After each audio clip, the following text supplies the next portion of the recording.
countries and strip states of their right to govern.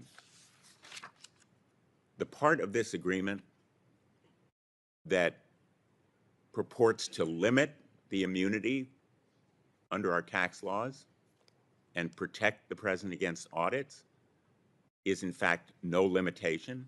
It preserves all of the president's rights to be above the law.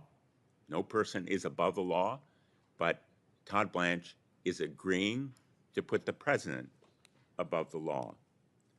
There are more than 400,000 other Americans who suffered the same harm as Donald Trump when their private tax information was taken and released. We have in this country a principle of equal protection of the laws. Presumably, if Donald Trump gets this deal, if Donald Trump is protected against paying hundreds of millions of dollars in taxes by this deal, perhaps so should they in claims they may file. The cost to the government is staggering if this deal is approved as Todd Blanche purports to do. And that deal is still in effect as a result of these documents.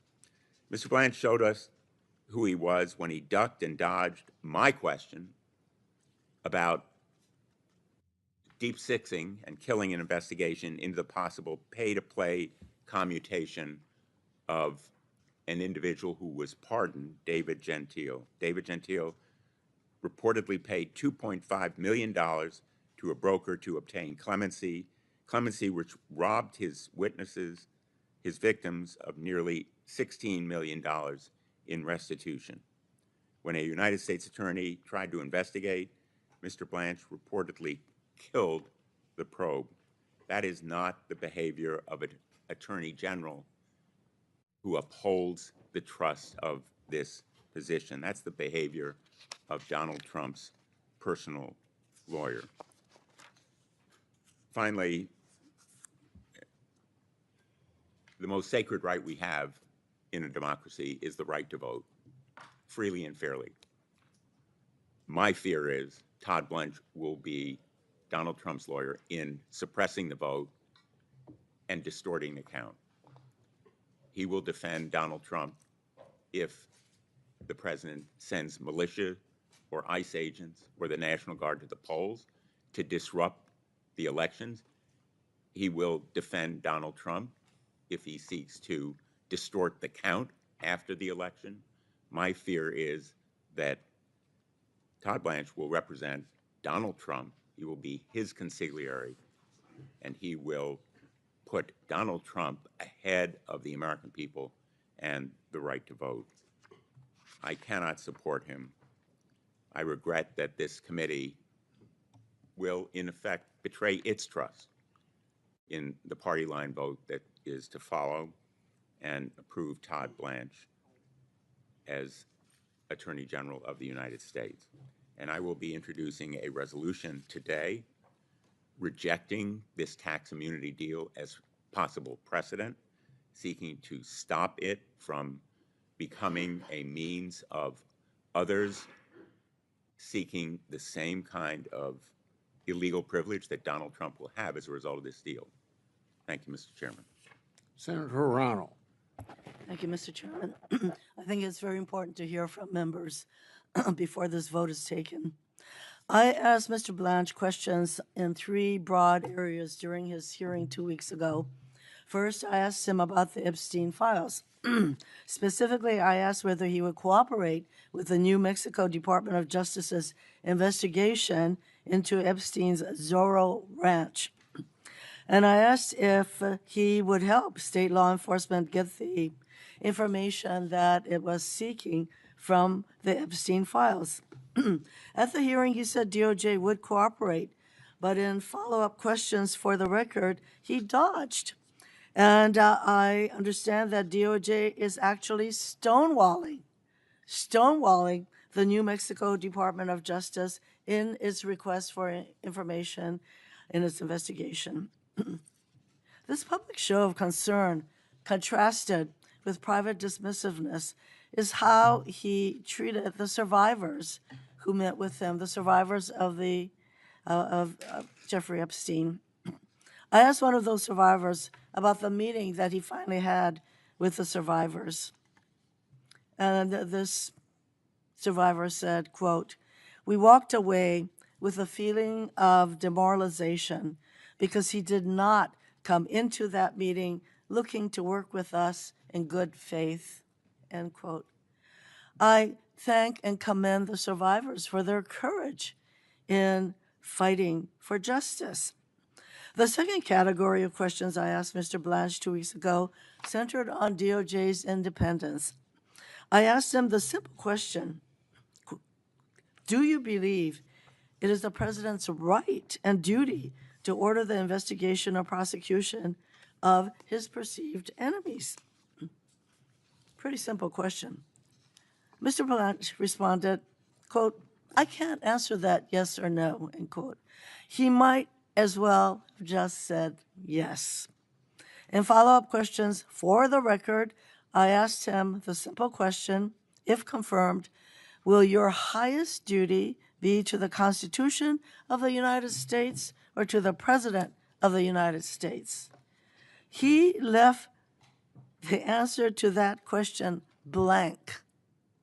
Blank. When he is sworn in as Attorney General, he will have to swear to uphold, support, and defend the Constitution. But we know that oath will take a back seat to his loyalty to the president. The third category of questions I asked him was related to the slush fund. At his hearing, I asked him whether he had rescinded the order dated May 18, 2026, setting out parameters for the so-called anti-weaponization fund. He testified that he had rescinded it. In questions for the record, I asked him, give me the date of when you rescinded this order and this fund. He did not answer the question with a date. He refused to end this fund in writing until he was forced into it in order to secure needed votes from my republic, make him ineligible to serve as Attorney General, even of a department as compromised as this Department of Justice, which basically is a department of retribution and revenge. I urge my colleagues to vote no as well. Thank you, Mr. Chairman. Senator Booker. Mr. Chairman, I am shocked. I think I've been here 14 years. I have not seen something as farcical as what I've witnessed over the last few weeks.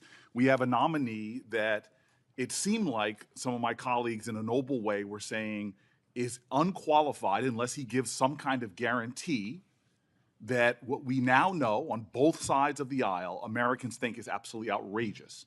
A slush fund had been created for the president to dole out to people who've done the most awful things, literally people that stormed the Capitol and beat police officers in this building would not get taxpayer dollars as some kind of reward. Universal disagreement on that, and the fact that a president of the United States is not above the law and shouldn't be able to cheat on their taxes. And so I sat back for days now looking forward to us, at least of all the things that Todd Blanche has done that is disqualifying for this job, I thought at least we were going to be able to get an end to that nightmare. And here's the thing, Mr. Chairman.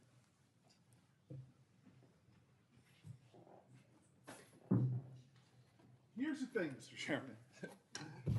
You even have conservatives coming out and saying these things are not worth the paper they're drawn on. I have a lot of respect for my colleagues, love the state of Texas, but I'm going to say it very clear. This is all hat and no cattle. It's hard for me to say this as a plant-based guy, but where's the beef? Where's the beef? This is ridiculous. We got nothing, no guarantees whatsoever that this slush fund still can't go forward. We got nothing that the President of the United States can't cheat on his taxes and have no accountability. Dear God, folks, it's not like we're talking about a president who is a saint. No president in the history of this country has been caught in tax cheating more than this one. A Pulitzer Prize winning documentation of his tax cheating came out in 2018. Pulitzer Prize. Donald Trump said, I'm going to sue you, it's all wrong. That suit was thrown out because the president is a tax cheat. But it didn't stop with that. He was a tax cheat with his nonprofit as well. He created a so-called charity, but what did he do with that charity?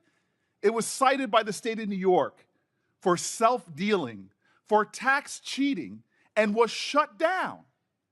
We have a known arsonist, and we have just in this committee given him a whole barrel full of gasoline to light on fire our tax laws and have no accountability for the conflagration. This is so ridiculous that we are sitting back here and allowing this to happen. A president that we know is a tax cheat. That is a fact. That is a fact. We have now just given him an immunity to his tax cheating. Now, here's an admission I'm going to make to my colleagues on the other side. We've had presidents that have done things that, to me, do not pass the smell test and do not pass the appearance of impropriety. I think this committee should pass a law that no children of presidents should be able to grift off their parents' office. To me, it is ridiculous the corruption that we have normalized in America, that presidents' children can go out and sit on boards and make money. That is wrong and that is corrupting. But they have become so obsessed with the millions that the Bidens have made that they have ignored completely the billions of dollars that the Trump family is making. That is like being obsessed and using a magnifying glass to study the stain on the living room carpet when behind you is a mountain of excrement covering the living room couch and coffee table. This is so outrageous, the lack of proportionality going on my colleagues, it is laughable. This is absolutely insane that we have a president of the United States that has now made $2 billion doing what? Wow, he's such a shrewd businessman. Let me create my own crypto coin and have foreign nations invest in it.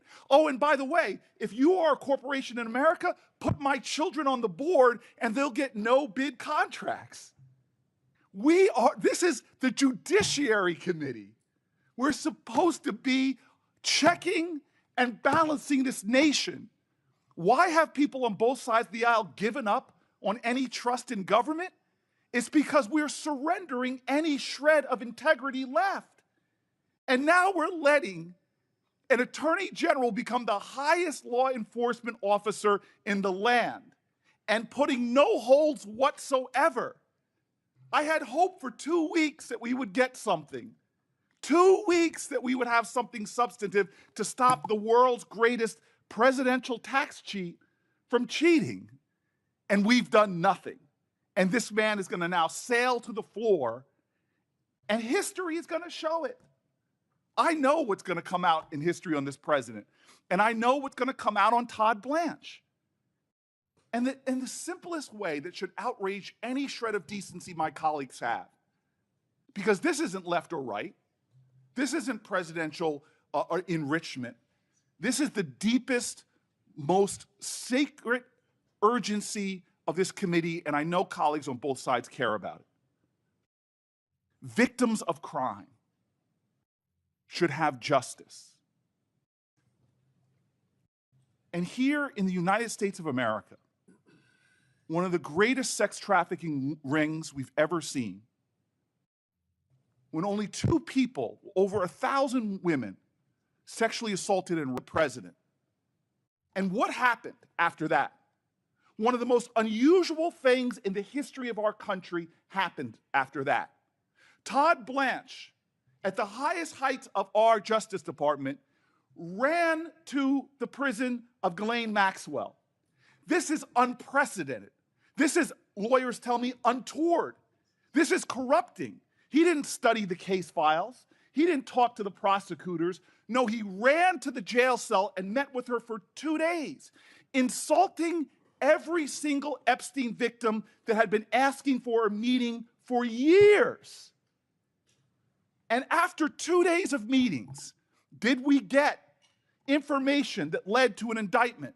No. Did we get information that led to new opens of investigations? No. Did we get one more conviction? No. What did we get? That a convicted sex offender was able to leave her confinement and go to the cushiest prison in our land, that by Bureau of Prison Law, by DOJ law, is a violation of their principles. So Ghislaine Maxwell is sitting in the lowest possible confinement after giving no information that helped us get one more investigation started, and has been silent. And the man responsible for that, we are about to make the Attorney General of the United States of America. This man is not our lawyer. He is not America's lawyer. He is about to become Trump's sword against his adversaries and shield against any scrutiny. The shield is going to shield him from tax cheating. The shield is going to shield him from investigation for any involvement he may have had in Epstein's deeds. And the sword, I've seen it. Unprecedented that the Attorney General should investigate colleagues here on this committee. This is farcical. It would be literally laughably funny if it wasn't so dangerous. We are about to put a person in one of the most powerful positions in the land, vital for not only enforcing the law, protecting national security, but also vital for upholding our democracy. And my Republican colleagues sound like Jan Brady, Marsha, Marsha, Marsha, Biden, Biden, Biden. You are worried about a pickpocket when it comes to grand theft larceny. When it comes to our democracy, you're worried about someone who is doing petty theft while there is the murder of our democratic traditions going on before our eyes. We are in dangerous waters, folks. We are in dangerous waters. We are turning the ideals of justice and this committee into a mockery by letting the least qualified person, a person proven to do Donald Trump's will, over the law.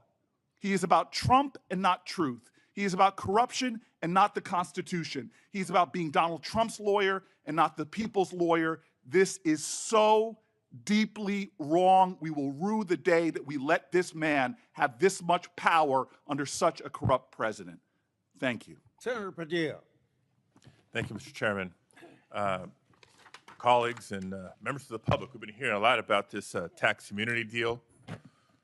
We've heard about Todd Blanche's mismanagement of the Epstein case and files, the evidence of Todd Blanche carrying out Trump's political agenda of vindictiveness. And I'll have my comments on that as well, but I want to bring us back to what it is that's before us today. 150 years ago, Congress created the Department of Justice and entrusted the Attorney General with the simple but profound responsibility to serve as the nation's chief law enforcement officer. Let me repeat that. To serve as the nation's chief law enforcement officer. Not the president's lawyer. Mouth when asked that question was, I'm his lawyer. The Attorney General isn't supposed to be the president's lawyer. The Attorney General is supposed to be independent from improper political influence, including influence by the president. He refused to say yes. He tried to justify the department's part of the executive branch and he's a member of the cabinet, and the president's agenda, the president's fixations and obsessions is what he follows. It suggests he sees no problem with the president directing federal law enforcement to investigate and prosecute his perceived political enemies. It's not hypothetical.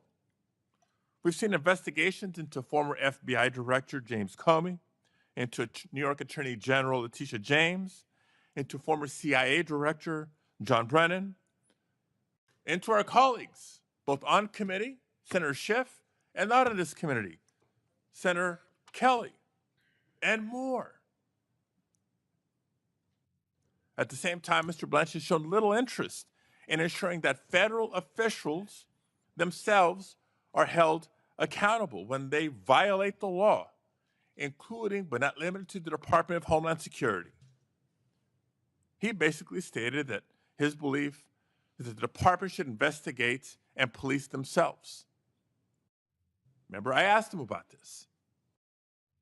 They're clearly incapable of doing so. Federal agents shooting innocent civilians, killing United States citizens on the streets of our country, detainees dying in record numbers in detention centers that are violating the standards that they're supposed to maintain. So it's clear that under Todd Blanche, the primary job of the Justice Department will be to do things like defend all options to reward January 6 rioters who attacked the United States Capitol and violently assaulted police officers, to ensure immunity for the president and his family for tax crimes. And no, even with this so-called deal, that hasn't changed. Under the supposed deal, Mr. Blanche isn't prevented from creating a new anti-weaponization fund tomorrow by some other name. It does not prevent Mr. Blanche from using taxpayer funds to reward January 6 rioters.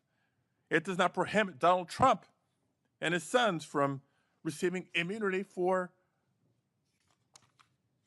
their tax crimes. To me, this doesn't seem like... This is a story about how a young and talented and idealistic man committed to public service, a prosecutor's prosecutor, became a new person in service of a corrupt president.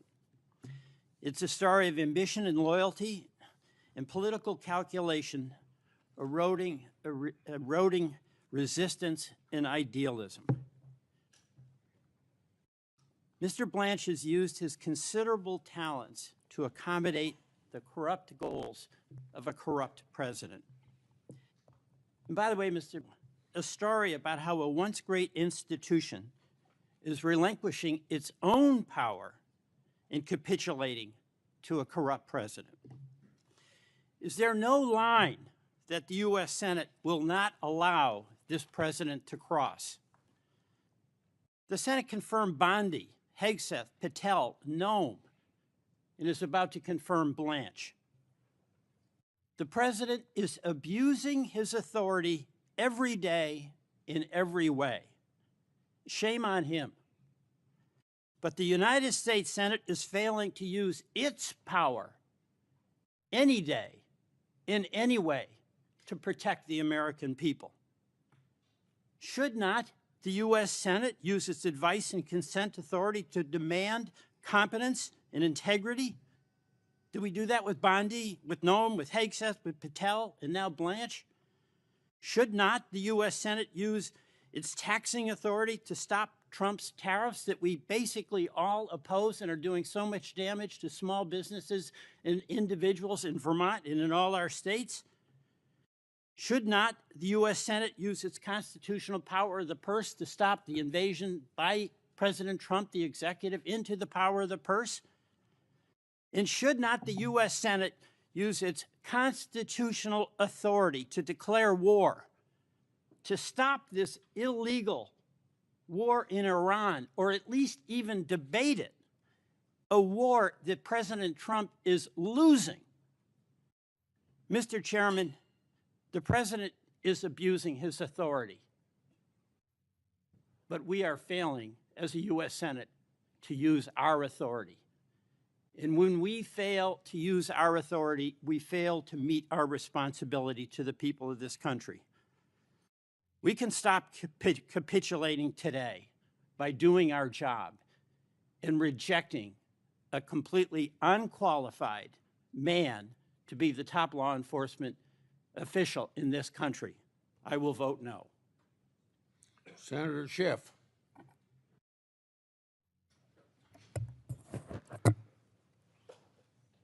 Thank you, Mr. Chairman. I speak in opposition to the nomination of Todd Blanche to be Attorney General. He should be rejected for 5 broad reasons.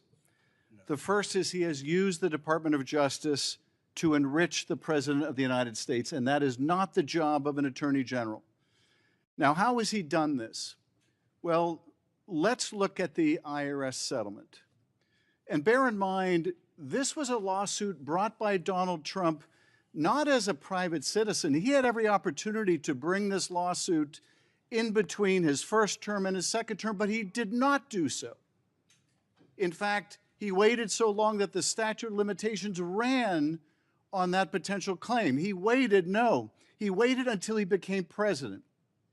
Now, why did he wait to bring this $10 billion lawsuit until he became president? He waited so that he would have the power of the presidency to leverage the IRS and the Justice Department to make him more money. So he waits till he's president. He sues the IRS for $10 billion. In a stunning act of self-dealing, he purports to settle with himself. He's represented by his personal lawyers on the one hand and by his other lawyers at the Department of Justice on the other hand, in a collusive use of the litigation process that was found by a judge in Florida to be a potential fraud on the court, to be brought for an improper purpose of extracting some kind of financial benefit to the president, and boy, was it a benefit. By some estimates in Forbes, $600 million of tax benefit for the president, his family, his sons, the businesses, the affiliates, and all the rest of that. Now, there was an effort, and I appreciate my colleagues from Texas and North Carolina making an effort to try to rein in this tax settlement. But what they attempted to achieve has not been achieved. As my colleague from Texas rightly asked during his questioning of Todd Blanche during the confirmation hearing, this is purportedly an agreement between two parties. Can you, representing just one of them or speaking for just one of them, bind the other? And the answer was no. Blanche acknowledged that no, his statement alone couldn't bind the parties. The president could insist for his part on honoring the terms of the settlement agreement. Does this unsigned one-pager somehow change any of that? And the answer is no. Look at this statement. It says that Todd Blanche incorporates that testimony by reference, meaning the testimony before the Senate, meaning that when he answered my colleague from Texas' question that he could not bind both parties to the settlement, he stands by that testimony. He's telling us again, reaffirming in writing, he does not speak for both parties, and therefore this unsigned statement that only says that it's restating DOJ's interpretation is meaningless. And that interpretation, according to this unsigned document, is that the order only has any effect, including on any release of claims, on the named parties in the lawsuit referenced in the order. But let's look at the named parties in this. The named parties in this settlement agreement, which the Attorney General admitted remains in force, applies to the plaintiffs, meaning Trump, his sons, and Trump organizations, or affiliated individuals, including without limitation family or others filing jointly, or parties including trusts, parents, sister, related companies, affiliates, and subsidiaries by reason of, respect to, in connection with, or which arise out of any matters that were raised or could have been raised. This is so broad, and nothing in this supposed clarification changes that. So if tomorrow the president wants to insist, let's say that tomorrow the IRS were to audit the returns of a subsidiary of one of the companies, not a party to the actual litigation. Do you think for a moment the president wouldn't assert that settlement agreement as a defense? Do you think for a moment that a court would find that an unsigned statement purporting to restate some testimony in committee would bar the president from using that as a defense? And so we have this litigation, merely an unenforceable idea, a quaint acknowledgement of a past Justice Department in which the rule of law once mattered. We should not confirm an attorney general who believes the president has a right and a duty to use him to go after his enemies. Number 3 of the reasons why we should not confirm Todd Blanche is that his efforts to protect the president and others in the Epstein files investigation is a scandalous abuse of power. He withheld documents implicating the president to protect the president. He has never been able to shed his role as criminal defense lawyer for Donald Trump.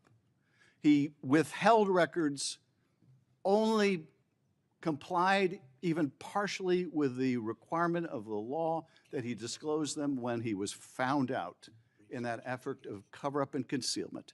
And what's more, his mismanagement of the release of the files has victimized the victims again by publishing their names, their likenesses, their photos, their addresses. We should not confirm anyone so incompetent, someone so indifferent to the suffering of these victims, someone who only met with them because he was going to be refused confirmation for his refusal to do so. Someone who met with the prime co-conspirator of Epstein, Ghislaine Maxwell, and sought exculpatory statements from her, brought no one of any experience with the case. Who would do that as an experienced prosecutor? Go interview someone in custody in a high-profile case without bringing anyone who worked on that case who could tell them the questions to ask, who could press them when they dissembled and lied, as this witness has a history of doing. And then oversees her transfer to a minimum security prison and gives us the false explanation here in the Senate that he did so to protect her from threats. Such a person should not be confirmed as Attorney General. Number 4, he has sought to compensate cop beaters with your money, with taxpayer funds. And I have to say again, nothing in this new signed document of the Attorney General, nothing in this stops the president from doing it. And the president has told us he fully intends to do this. Indeed, they're already paying off the president's cronies. Do you remember Michael Flynn, the erstwhile national security advisor to the president? He's already been paid $1.25 million of your taxpayer money. This is a guy who pled guilty twice to lying to the FBI about his contacts with the Russians, and he's already made $1.25 million off your money, not using this weaponization slush fund, but using the DOJ's victim fund, the judgment fund, as a slush fund. And these cop beaters are already signaling their intention to file claims under the Federal Tort Claims Act. So even if the weaponization fund doesn't move forward, they are using the same mechanism to pay off these cop beaters and cronies of the president. And nothing in what Todd Blanche signed is going to stop that. What will stop that is a statute passed by this committee in the Congress that prevents this, that prevents taxpayer funding from going to these cop beaters. That is the only thing that will prevent it, and we haven't done it. Number 5, this is an attorney general who has violated the code of ethics. Now, that may seem like a small thing given all the other violations, but it ought to matter to us. He violated in this IRS slush fund tax settlement case as the judge in Florida found and suspects and referred him to the Bar Association for his conduct in that collusive settlement. But more than that, during his testimony to this committee, I asked him about comments he made to CPAC, that conservative convention. Remember those comments he made bragging about how there wasn't a single person left standing in the Justice Department or the FBI who had anything to do with the cases against Donald Trump, and how he was applauded at CPAC for that. And I asked him, how is that consistent with the ethics advice that you admitted to this committee you received from the Justice Department, that you have said you followed, that told you you must recuse yourself from involvement in any case in which you defended Donald Trump? How is that consistent? And his answer was, oh, I was just saying those things to CPAC. I wasn't saying I did it. I was just saying all those people got fired. But here's the thing. He did fire people involved in the cases against Donald Trump. In fact, we heard testimony last week of one of the people he fired, and here is his termination notice.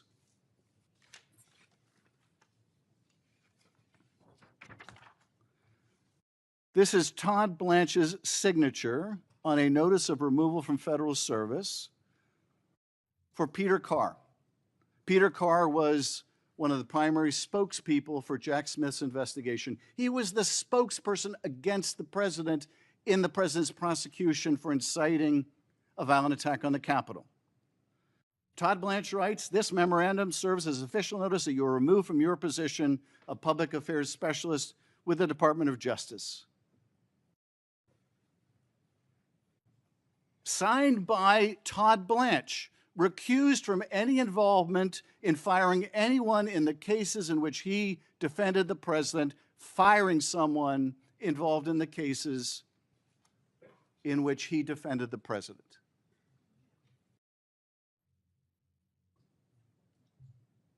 So this is someone who has violated his code of ethics blatantly, misled this committee in testimony, supported the establishment of a fund for cop beaters,